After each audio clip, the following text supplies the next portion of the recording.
नमस्कार YouTube family, तुम्हा सर्वांचं स्वागत आहे आपल्या यूट्यूब चॅनलवरती. मित्रांनो आणि मैत्रिणींनो, मी या चॅनलवरती याआधी एक लव्ह स्टोरी अपलोड केली आहे. ती तुम्ही नक्की वाचा आणि ऐका. तसेच आपल्या जवळच्या व्यक्तींना नक्की शेअर करा. त्याचबरोबर आपल्या या चॅनलला लाईक, शेअर आणि सबस्क्राईब करायला विसरू नका. आणि तुम्हाला मी अपलोड केलेली स्टोरी कशी वाटली हे पण कमेंट करून नक्की सांगा.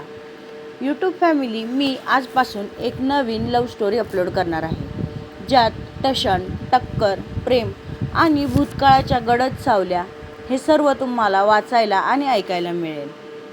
तर वळूया आपल्या आजच्या या नवीन लव्ह स्टोरीकडे. वळूया आपल्या नवीन स्टोरीच्या पहिल्या भागाकडे. रात्रीचे 2 वाजले होते. पावसाने शहराला जणू कैद केलं होतं. रस्ते ओले झाले होते. दिव्यांच्या प्रकाशात चमकणारे आणि कुठेतरी लांबून येणारा सायरनचा आवाज, जो त्या शांततेला अधूनमधून चिरत होता. या झोपलेल्या शहरावर उभं होतं एक साम्राज्य, आणि त्या साम्राज्याच्या सर्वात उंच टॉवरच्या टॉप फ्लोअरवर, जिथून संपूर्ण शहर खेळण्यासारखं दिसत होतं, तिथं एक माणूस शांतपणे उभा होता. ब्लॅक सूट त्याच्या शरीरावर परफेक्ट बसला होता. हातात क्रिस्टल ग्लास, त्यातील वाईन हलक्या प्रकाशात लालसर चमकत होती. पण त्याच्या डोळ्यातला रंग तो जास्त गडद होता. तो होता रियांश सक्सेना, म्हणजेच आपल्या लव्ह स्टोरीचा हिरो. तो काही बोलत नव्हता. तो फक्त बघत होता खाली पसरलेल्या शहराकडे, जणू हे सगळं त्याचंच आहे. खरं सांगायचं तर त्याचंच होतं. त्याच्या एका सिग्नेचरवर बिल्डिंग्स उभ्या राहतात. त्याच्या एका इशाऱ्यावर माणसं कोसळतात. अचानक शांततेला एक आवाज छेदतो. फोन वाजतो. रियांश फोन उचलतो.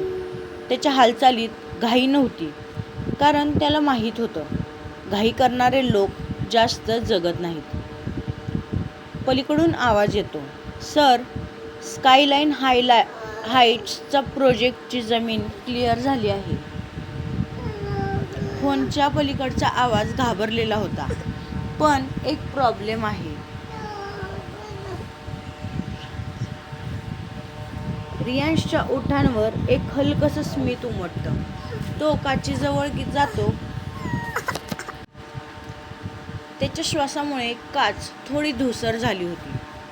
तिथे तो बोटाने त्या धुक्यात एक रेषा काढतो, जणू एखाद्या नकाशावर सीमारेषा आखतोय. प्रॉब्लेम? तो शांतपणे म्हणाला की कोणीतरी स्वतःला या शहराचा राजा समजायला लागले. फोनच्या दुसऱ्या बाजूला शांतता होती. त्यानंतर तिथून एक आवाज येतो, सर, एक नवीन प्लेयर आला आहे. खूप धोकादायक आहे तो. तुमच्या डील्समध्ये इंटरफेअर करतोय. रियांशचे डोळे किंचित निमुळते झाले. बाहेर वीज चमकली आणि क्षणभर त्याचा चेहरा पूर्ण उजळला. त्या उजेडात एक गोष्ट स्पष्ट दिसली. तो घाबरला नव्हता, तर तो इंटरेस्टेड होता. नाव? त्याने विचारलं. अजून माहिती नाही. त्यावर रियांश हलकसा हसला.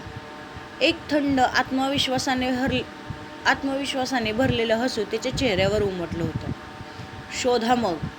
आता त्याचा आवाज थोडा कडक झाला होता. तो फोन कट करतो. क्षणभर शांतता पसरते. फक्त पावसाचा आवाज येत होता. तो पुन्हा शहराकडे पाहतो, पण यावेळी त्याच्या नजरेत काहीतरी वेगळं होतं. जणू एखादा शिकारी आपल्या नव्या शिकाराचा माग काढतो. या शहरात, तो हळू आवाजात स्वतःशीच म्हणाला, 2च प्रकारचे लोक असतात. एक जे माझ्यासाठी काम करतात, आणि दुसरे, तो वाईनचा एक घोट घेतो, जे जास्त दिवस टिकत नाहीत. बाहेर वीज कडाडते आणि आकाश चमकून जातं, आणि त्या प्रकाशात रियांश सक्सेनाच्या चेहऱ्यावर एक स्मित उमटतं. ते स्मित सांगत होतं की वादळ आता सुरू होणार आहे. दुसऱ्या दिवशी सकाळचा कोवळा सूर्यप्रकाश एका जुन्या इमारतीच्या खिडकीतून आत येत होता. भिंतीवरचे फिक्कट रंग, कोपऱ्यात ठेवलेली खेळणी आणि हवेत चहाचा हलका सुगंध. ही जागा घर नव्हती, पण इथे राहणाऱ्या प्रत्येकासाठीच हीच दुनिया होती. हे होतं वात्सल्य अनाथाश्रम. लहान मुलांचा हशा सगळीकडे घुमत होता. कोणी पळत होतं, तर कोणी भांडत होतं, तर कोणी शांतपणे चित्र काढत बसलं होतं. आणि त्यांच्यामध्ये होती मानवी. मानवी ही आपल्या या लव्ह स्टोरीची हिरोईन आहे. तीही मुलांसोबत बसली होती. साधा कुर्ता, केस बांधलेले, पण चेहऱ्यावर नेहमीचं ते उबदार स्मित. पण तिच्या डोळ्यात एक गोष्ट कायमची राहिली होती, एकटेपणाची सवय. दीदी, तू इथेच राहणार ना नेहमी? एक छोटी मुलगी तिचा हात धरून तिला विचारते. तिच्या चेहऱ्यावरचं स्मित तसंच राहतं, पण डोळ्यात एक हलकीशी वेदना चमकून जाते. ती हलक्या आवाजात म्हणते, हो, मी कुठे जाणार? कारण खरंच तिच्याकडे जाण्यासाठी कुठेच जागा नव्हती. मानवी लहानपणापासून तिथेच वाढली होती. ना आईचा चेहरा आठवतो, ना बाबांचा आवाज. फक्त काही जुनी धूसर आठवण आणि खूप सारे प्रश्न, ज्यांचे उत्तर याआधी तिला कधीच मिळालं नव्हतं. पण तिने कधीही तक्रार केली नाही. स्वतःला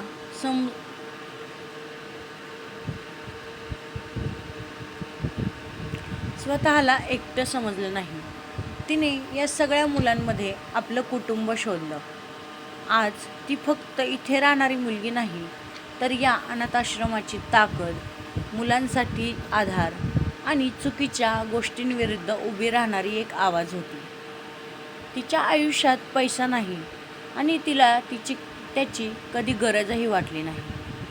कारण ती एक गोष्ट खूप लवकर शिकली, ज्याच्याकडे कोणीच नाही त्याला स्वतःचं कोणीतरी बनावं लागतं.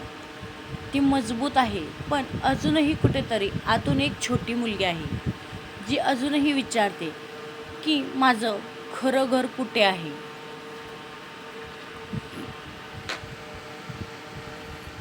मानवी ती होती जिला कधीच कुटुंब मिळालं नव्हतं, पण ती इतरांसाठी त्यांचं पूर्ण जग बनली होती.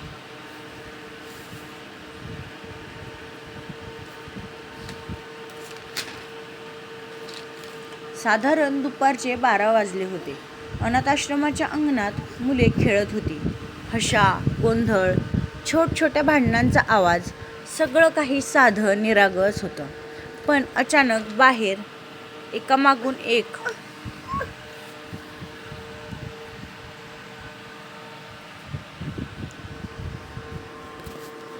अशा 3 काळ्या गाड्या येऊन उभ्या राहतात.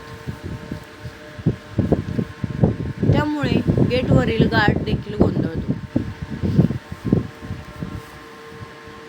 दरवाजे उघडताच त्यातून ब्लॅक सूटमध्ये काही लोक खाली उतरतात आणि त्यांच्या मागून रियांश सक्सेना उतरतो. त्याच्या येण्याने वातावरण बदललं होतं. मुलांचा आवाज हळूहळू कमी होतो. काही जण घाबरून मागे सरकतात, पण मानवी मात्र तिथेच उभी होती. ती पुढे येते. तिच्या चेहऱ्यावर भीती नव्हती, फक्त शांत ठामपणा होता. ती म्हणते, तुम्ही इथे कशासाठी आलात? ती थेट विचारते. रियांश तिला पहिल्यांदाच भेटला होता. तो तिच्याकडे एकटक पाहत होता. पहिल्यांदाच क्षणभर तो शांत राहिला होता, जणू तो तिला समजून घेत होता. त्यानंतर भानावर येऊन तो डोनेशन असं सरळ उत्तर देतो. तुमच्या या संस्थेला मदत करायला आलोय. मानवी हलकंसं हसते, पण ते हसू स्वागताचं नव्हतं, तर प्रश्न विचारणारं होतं. मदत? ती म्हणते. ज्या लोकांच्या प्रोजेक्टमुळे साध्या गरीब लोकांची घरे जातात, ते लोक मदत करायला आलेत. रियांशच्या मागचे लोक अस्वस्थ झाले होते. हवा जड झाली होती. रियांश एक पाऊल पुढे येतो आणि म्हणतो, तुम्हाला माहीत आहे का तुम्ही कोणाशी बोलत आहात? त्याचा आवाज शांत पण इशारा देणारा होता. मानवी अजिबात हलत नाही. हो, ती म्हणते. असा माणूस ज्याच्याकडे खूप पैसा आहे. ती क्षणभर थांबते आणि म्हणते, पण कदाचित शांत झोप नाही. हे ऐकून सगळेच स्तब्ध होतात. रियांशच्या चेहऱ्यावर पहिल्यांदाच हलकीशी प्रतिक्रिया दिसते. राग की इंटरेस्ट, कदाचित दोन्हीही. तो म्हणतो, तुम्ही खूप बोलता आणि तुम्ही खूप काही लपवता, लगेच मानवी उत्तर देते. दोघेही समोरासमोर होते. एक ज्याच्याकडे सगळं काही होतं आणि दुसरी जिच्याकडे काहीच नाही, पण तरीही ती मागे हटत नव्हती. क्षणभर शांतता पसरते. मुलं दुरून हे सगळं पाहत होती. रियांश खिशातून एक चेकबुक काढतो आणि त्यावर एक मोठी रक्कम लिहितो. त्यानंतर तो चेक मानवी समोर धरतो. ही मदत आहे, रियांश म्हणतो. घ्यायची असेल तर घ्या. मानवी त्या चेककडे पाहते, पण हात पुढे करत नाही. ही मदत नाही, ती शांतपणे म्हणते. ही तुमच्या चुकीची भरपाई आहे. ही तुमच्या चुकीची भरपाई आहे. रियांश हलकसं हसतो आणि म्हणतो, फरक काय आहे? मानवी त्याच्या डोळ्यात बघते आणि म्हणते, फरक इतकाच आहे की मदत मनातून होते आणि भरपाई अपराधातून. हे ऐकताच पुन्हा शांतता पसरते. पहिल्यांदाच रियांश सक्सेनाला कोणीतरी शब्दांनी थांबवलं होतं. तो काही सेकंद तिच्याकडे बघत राहतो आणि मग चेक परत घेतो. इंटरेस्टिंग, तो हलक्या आवाजात म्हणतो आणि वळतो. गाडीकडे चालत जातो, पण जाण्याआधी थांबतो. मानवी तो तिचं नाव घेतो. ती थोडी चकित होते की त्याला तिचं नाव कसं माहिती. तो मागे न वळताच म्हणतो, तुमच्यासारखे लोक जास्त काळ टिकत नाही. रियांश हलकसा हसतो आणि गाडीत बसतो. गाड्या निघून जातात. वातावरण अजूनही तणावाने भरलेलं होतं. मानवी तिथेच उभी होती, पण तिच्या डोळ्यात आता एक नवीन भावना होती. ही लढाई इथेच थांबणार नाही. रात्रीचे 11 वाजले होते. रियांशच्या पेंटहाऊसमध्ये शांतता होती. फक्त टेबलवर ठेवलेल्या फाईल्स आणि स्क्रीनवर चालणारी माहिती. त्याच्यासमोर त्याचा एक माणूस उभा होता. तो म्हणतो, सर, तुम्ही सांगितल्याप्रमाणे मी त्या मुलीची सर्व माहिती काढली आहे. रियांश खिडकीजवळ उभा राहतो आणि शहराकडे बघत म्हणतो, बोल. तो माणूस बोलू लागतो. नाव मानवी. लहानपणापासून ती त्याच अनाथाश्रमात वाढली आहे. आईवडिलांची काहीच माहिती नाही. रियांश थोडा शांत होता, पण तो माणूस थोडा थांबतो. रियांश वळतो, पण काय? तो एक जुनी फाईल टेबलवर ठेवतो. 15 वर्षांपूर्वी एक केस होती. रियांश फाईल उघडतो. जुन्या वर्तमानपत्रांची कात्रणे, जळालेल्या घराचे फोटो आणि एक हेडलाईन, रात्रीच्या आगीत कुटुंबाचा मृत्यू, लहान मुलगी बेपत्ता. रियांशचे डोळे स्थिरावतात. त्या आगीत एक बिझनेसमन मेला होता आणि त्याची पत्नीही मृत्यू पावते, पण त्यांची लहान मुलगी सापडली नाही. रियांश फोटो जवळ आणतो. जळालेल्या घरासमोर उभे काही लोक आणि बाजूला छोटी मुलगी रडत बसलेली. ती घाबरली होती. तो फोटो झूम करतो. ती मानवीच होती. क्षणभर शांतता पसरते. रियांश त्याच्या माणसाला विचारतो, त्या बिझनेसमनचं नाव काय? आता मात्र त्याच्या आवाजात बदल होता. तो माणूस उत्तर देतो, अरविंद मेहरा. त्याच्या चेहऱ्यावर अचानक काहीतरी बदलतं. ते नाव तो ओळखतो, कारण तो प्रोजेक्ट, ती जमीन, ती आग, हे सगळं त्याच्या साम्राज्याच्या सुरुवातीचा भाग होता. त्याच्या हातातील फाईल थोडी घट्ट पकडली जाते. त्याचा माणूस हळू आवाजात म्हणतो, सर, त्या आगीमागे जे लोक होते. तो क्षणभर थांबतो आणि म्हणतो, त्यात तुमचंही नाव होतं. रियांश काहीही बोलत नाही. तो फक्त शहराकडे बघतो, पण यावेळी त्याच्या डोळ्यात पहिल्यांदाच गोंधळ होता. तो म्हणतो, मानवी, पण त्याचे शब्द त्याच्या ओठांवरच अडकतात. ती फक्त एक मुलगी नाही, तर त्याच्या डोळ्यात आता एक कठोर सत्य स्पष्ट दिसत होतं.